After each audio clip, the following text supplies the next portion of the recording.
Mr. Sprocket, you just said your injury is a knife wound, didn't you?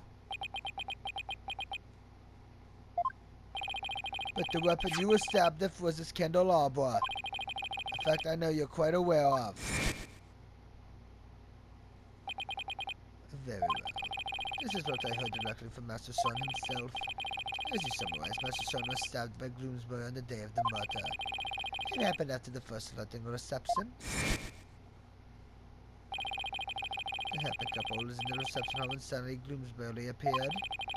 He attacked Miss Ellen and tried to take her away. Master Son went to stop him and found himself in a struggle with Gloomsbury. That is when Master Son was stabbed with the candelabra, he said.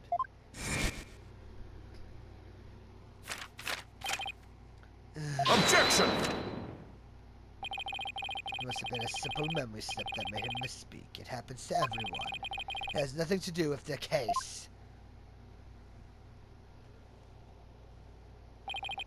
You must be pretty desperate to point out something so minute.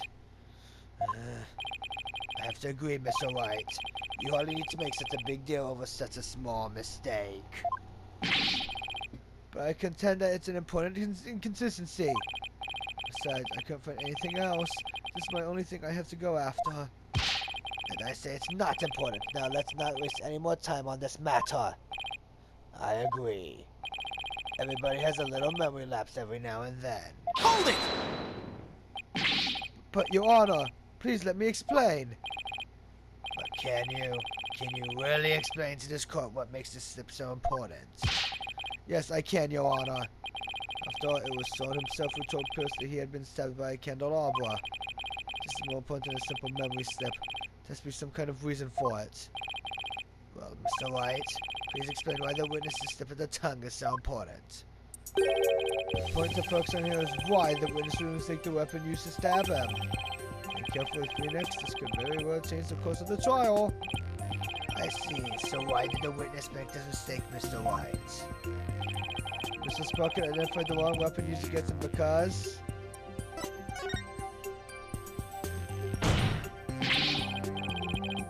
he doesn't remember the incident, let alone the weapon used against him.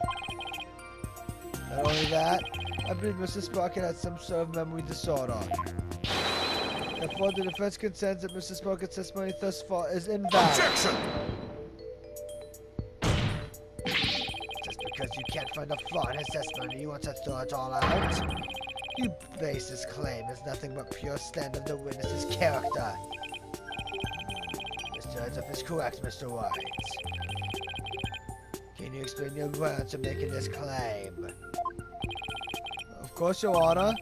Think of what Son has said, how he's behaved. That's where I'll find a clue. Very well, let's hear your arguments then. My grounds for claiming that Mr. Sprocket has a memory disorder is... the notebook he always has with him. I saw daily events and information about the people around him recorded in it. Like a diary, perhaps? No, Your Honor. It's much too detailed to be an ordinary diary. It's more on the order of a database, actually. A database, you say? That's right. For some reason, Mr. Sprocket is apparently unable to retain memories. That's why he writes every little detail of his life down in his notebook. Objection! How could you possibly know that for sure? Right, this being an extremely compulsive person. I thought so to myself at first. To be honest, we accidentally got a stain on that notebook yesterday. You mean you got a stain on it? Hey, you're the one who tried to grab it out of my... Objection! Never mind whose fault it was. Just get to the point already. Right, sorry. Mr. Sprocket. The page Miss Faye got a stain on yesterday. That's the page with the details of your stabbing on it, isn't it? But no. I only read this notebook because I'm very compulsive. I've dropped the subject already. Sorry, but I'm not convinced. I noticed an odd fact about your notebook, Mr. Sprocket.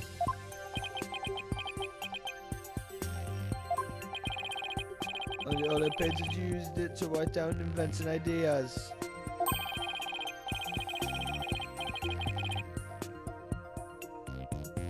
But after a certain date, you start writing down a lot more in much more detail.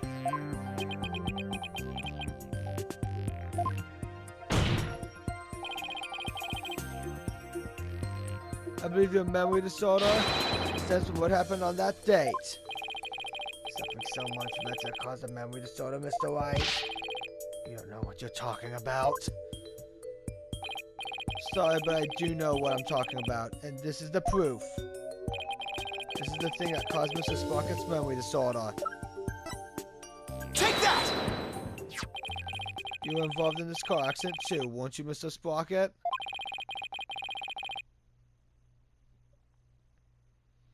And the suck of losing your beloved older sister is what caused you to develop your memory disorder. Is this true, Mr. Sprocket?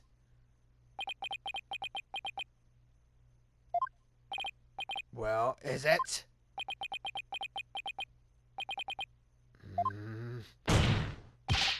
Mr. Sprocket! It's true. That accident did something to my mind. What? Ever since that day, every time I go to sleep, I lose my memories. And when I wake up, the most recent thing I can remember is the day I lost my sister. It's as if I'm constantly going back in time. What? That's truly tragic.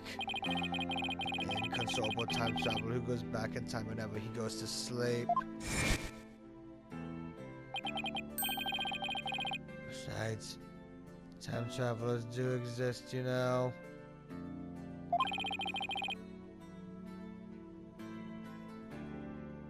But you wouldn't understand.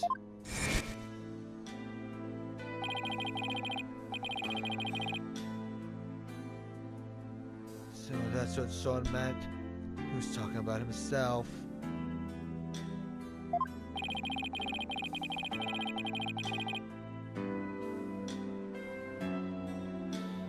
The reactions of the people around me each time I awoke made me aware of my condition.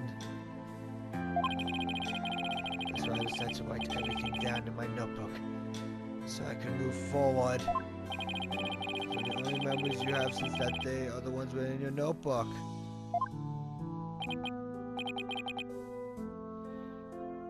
That's right. Since the page about your stabbing got stained, you couldn't read from it, could you? There's just one more thing I'd like you to clarify for me, Mr. Sprocket. Exactly what are your feelings towards the victim? Mr. Sprocket's feelings towards Dumas Gloomsbury? That's right, Your Honor.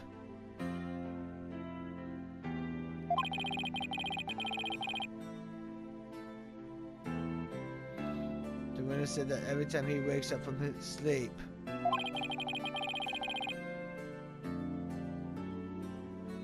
his mind goes back to the day his sister died. Mr. White, you can't mean...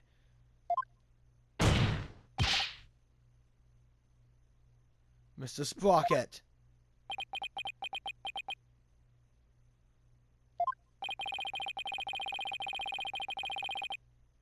Your pent-up feelings for of anger and resentment towards Mr. Gloomsbury for the accident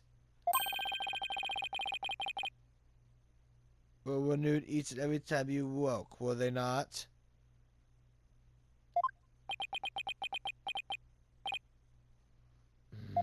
You couldn't take it anymore, so you turned to murder, isn't it that right? What? Mr. White?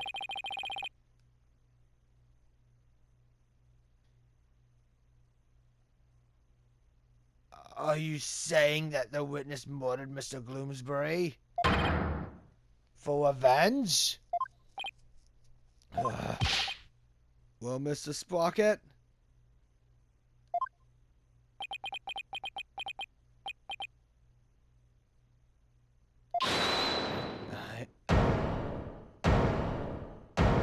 Hold it. Miss Wyatt? Your Honor, I did it. I killed Mr. Gloomsbury. No! What?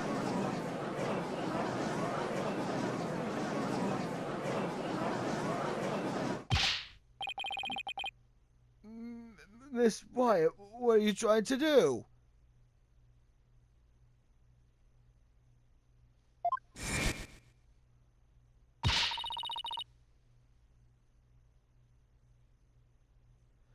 Don't tell me you're still thinking of going that route. So you can't be found guilty. Take me instead. Ellen, please try and get a hold of yourself.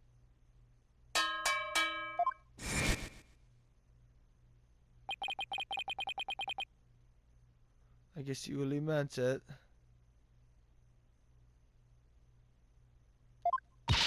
My son didn't do anything wrong. I'm the one who should be convicted. Oh, we understand that you're confessing your guilt. No. Wait just a minute. Hold it. Alan, why would you cover for me? After I testified that I thought you must have killed him.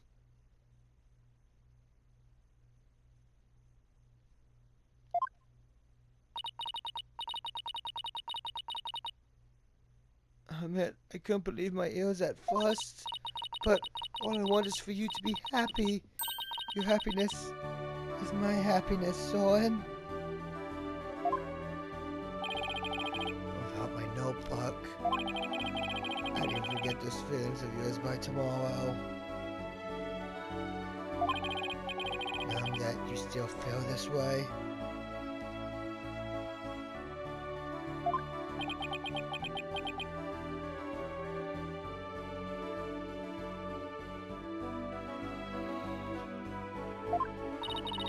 You've had me all this time.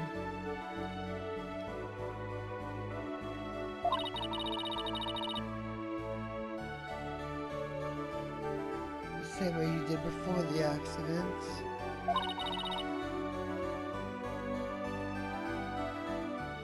That's how I know that you're the same person I've always loved.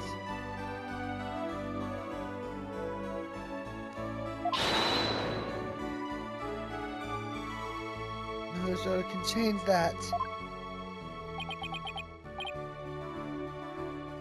Alan.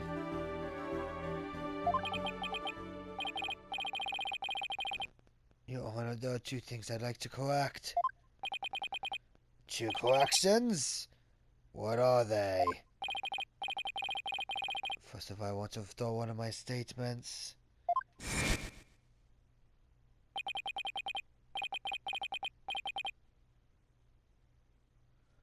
That's right, Dumas was killed by Alan. Without memories to rely on.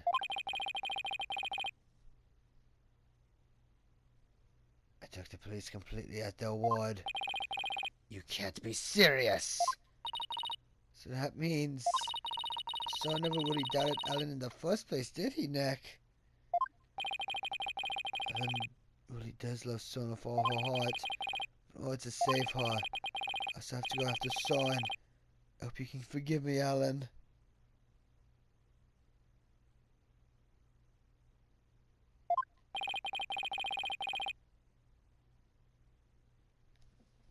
And what is your other correction, Mr. Sprocket?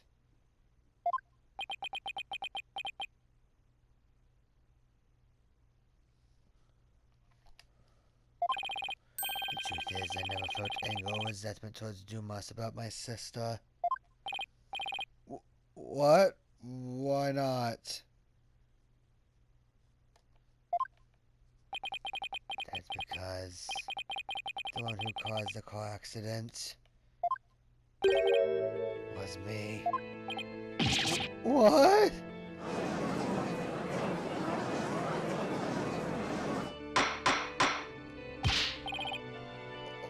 Order in the court. Please continue, Mr. Sprocket.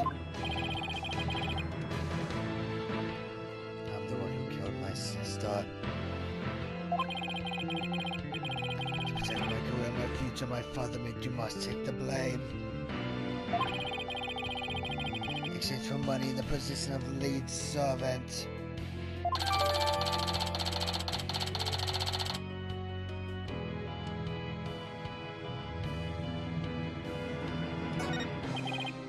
See, you must push a head of goods against me, not the other way around.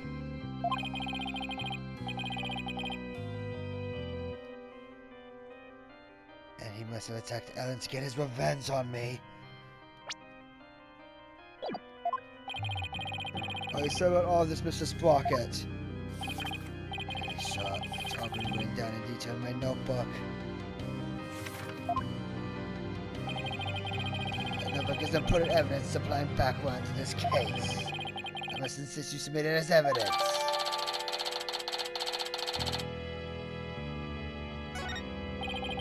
I said I had tried to murder, but that's just not true. However, it is true that my older sister and Dumas are both dead because of me and my negligence. I just glanced through Mr. Sprocket's notebook. I was able to read the part about when he was stabbed due to the blood stain. What's written here about his sister's crimes is exactly as he stated. Your Honor, as long as it matters what's written in that notebook, can we still take the witness's testimony as valid in spite of his memory disorder?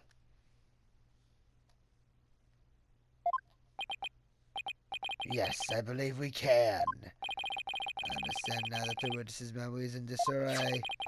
If what Mr. Sprocket himself wrote in this notebook is true.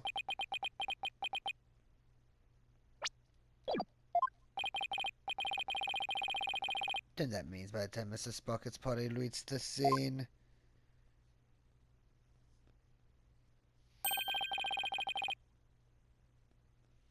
the victim had already been killed.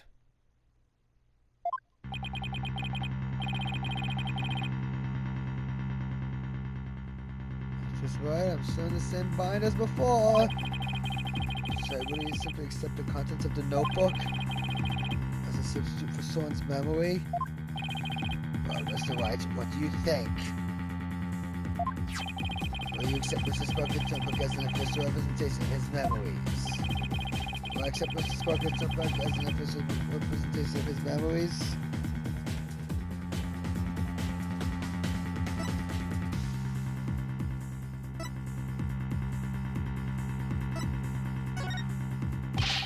Wait a minute, Your Honor. The defense requests a chance to examine the notebook to see if it's trustworthy. Very well, but be quick about it. Thank you, Your Honor. So how should we examine it? Well, we should look at it from all different angles to see if there's anything suspicious.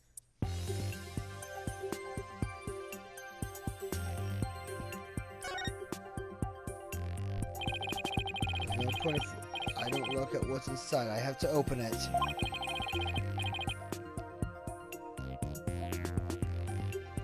With your permission, son, here I go.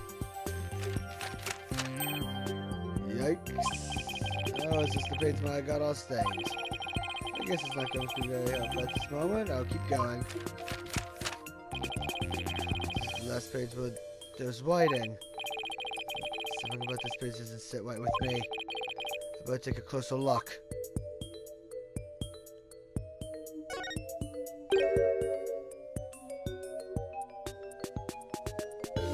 Huh? The page has been torn out. It looks like there was something written on it.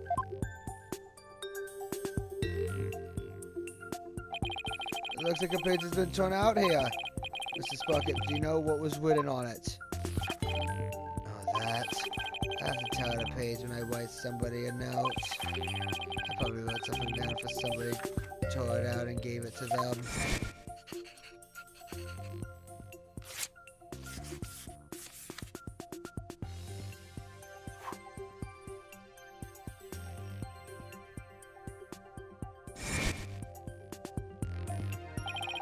Oh yeah. That solves that. Objection! Wait a minute. We can't ignore the possibility that something important was written on that page. But now that the page has been torn out, how can we determine what was written there? Well, see. To find out what was written in the notebook, we should...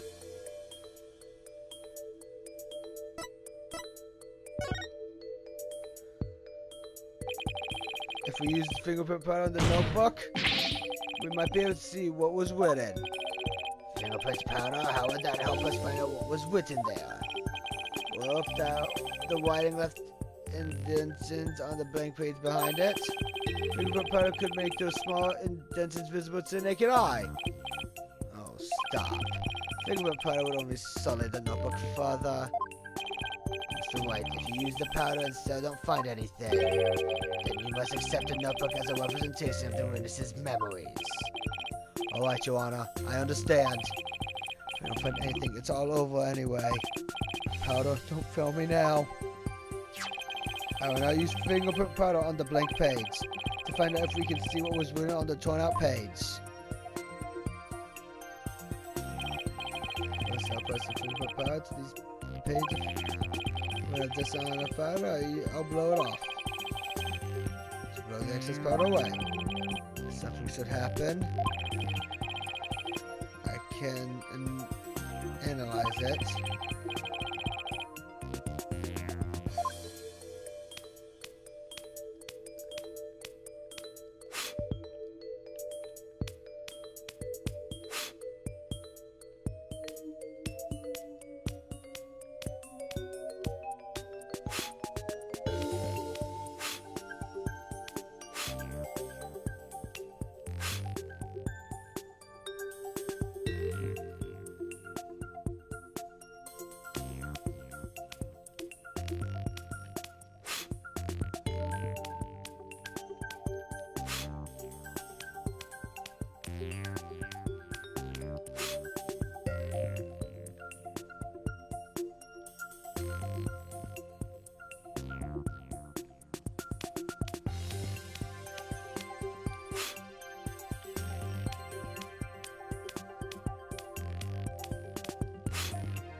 It says, I stuck and killed Damas.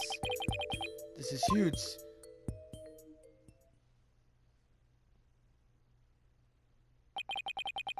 I struck and killed Dumas. That's what was written on the torn out page. What? It can't be. Hold it.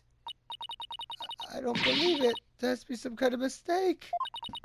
Someone would never, could never. Miss Wyatt. Bailiff, please get to the defendant's infirmary at once.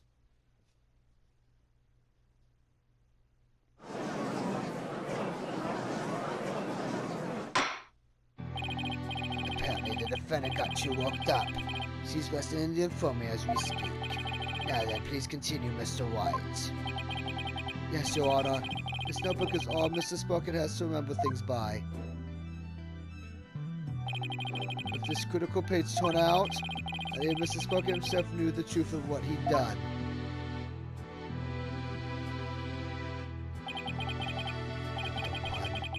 Killed Dumas. So it wasn't Ellen.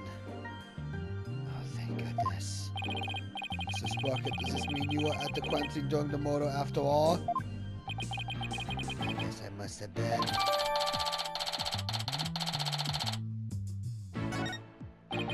But Mr. Sprocket, can we really believe what's written in this notebook? Nobody touches this notebook but me. And when I sleep, it's under lock and key. I don't remember writing that I killed Dumas, but I guess I must have.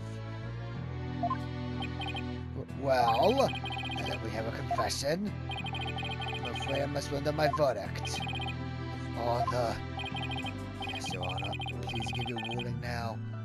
While Alan is asleep.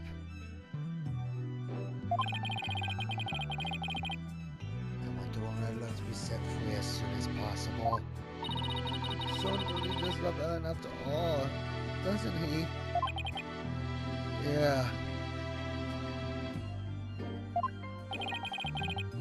Is this how it ends? Is that how it really went down? Is there really no way for them both to be happy?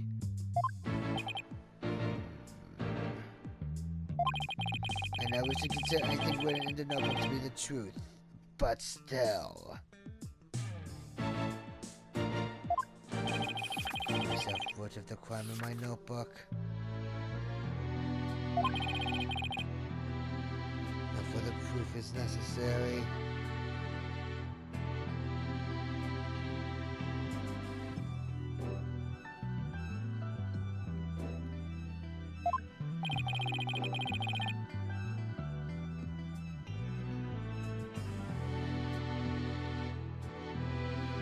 So forth in his notebook. Wait a minute.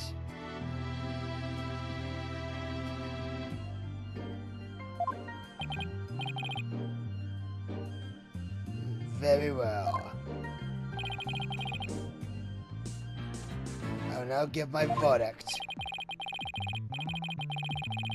The husband will be found not guilty and Son will be convicted for the crime instead. And yet... I really wait for the judge to give his verdict.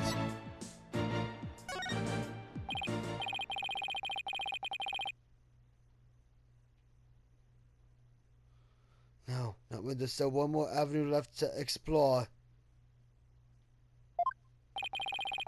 The Scott finds the defendant. Hold it! Your Honor, there's still something that bothers me about that notebook. Oh, is there? What are you doing, Mr. White? All you have to do is keep quiet and your client's a free woman. I know, but I think there might be more to this case than meets the eye. I'm not quite sure yet, but I think there still might be a way. I wait for Ellen and Son to be happy. What do you mean by more than meets the eye, Mr. White? I believe the question here, Your Honor, should be...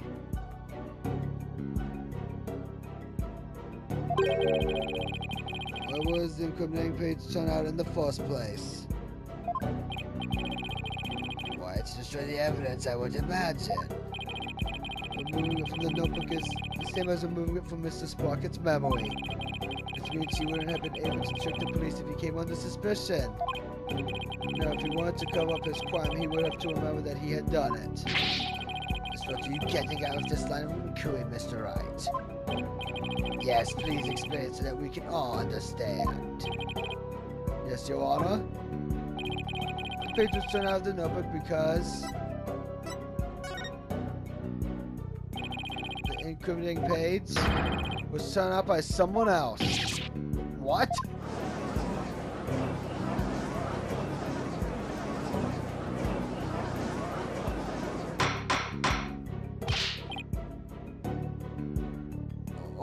Order. Are you claiming a third person interfered with the notebook? It's not all that surprising if you consider what's happened up until now. After both the car accident and the murder of Dumas Groomsbury, there was always a cover-up not far behind. Hold it. But I had my notebook with me at all times. Did you? Because I remember you were in a panic yesterday because you couldn't find it. That's true. So who orchestrated this particular cover-up, Mr. White? If you think back over the course of the trial, it's pretty easy to guess. The one who may have tried to tamper with someone's memory is... Take that! the one who tampered with the notebook in order to manipulate Mr. Sprocket's memory is Pierce Nicody.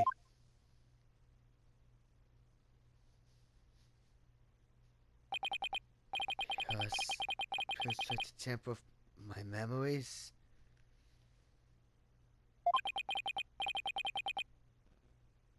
Pierce was manipulating me?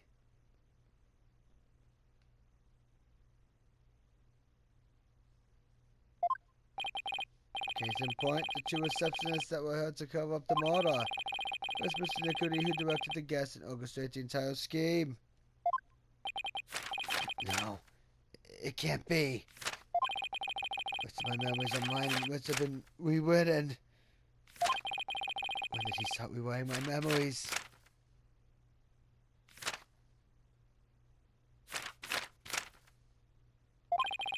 Who wrote this, and this, and this, and this, and this, and this, and this? Ah!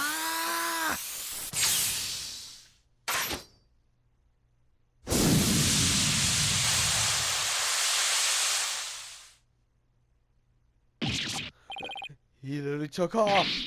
Ah! Yeah!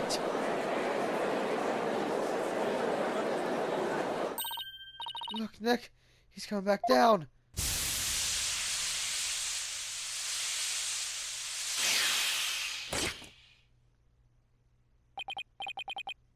My memories. Alan.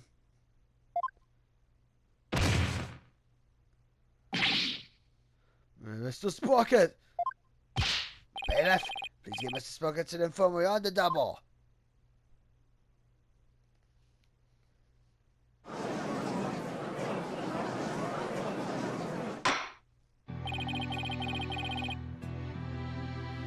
Mr. Sprocket has been taken to the infirmary. We don't have to worry about him running away, so let us resume where we left off. Your Honor, the defense would like to call Pierce Nicody to the stand. Objection! We already know he carried out the cover-up to protect the company and Mr. Sprocket.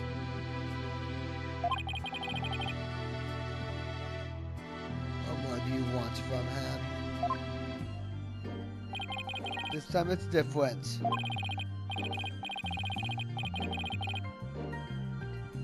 The notebook or other Mr. Sprocket's memories have been tampered with. This means the only person who knows the whole truth is now Mr. Nicody. Don't tell me. Are you actually trying to drum up a third suspect?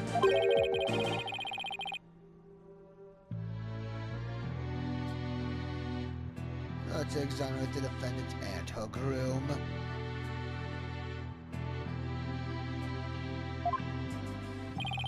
I'm not drumming up anything, nor do I have grounds to accuse him of anything. Yet. All I know is that Mr. Nicody is the one who knows the truth.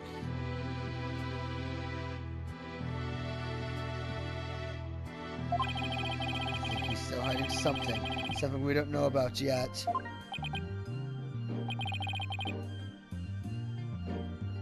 No grounds yet, is it?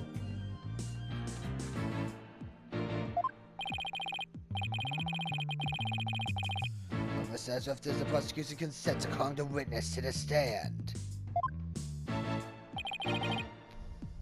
It does, Your Honor. I would like a little time to talk with the witness before we do. Very well. We will break for a 20-minute recess.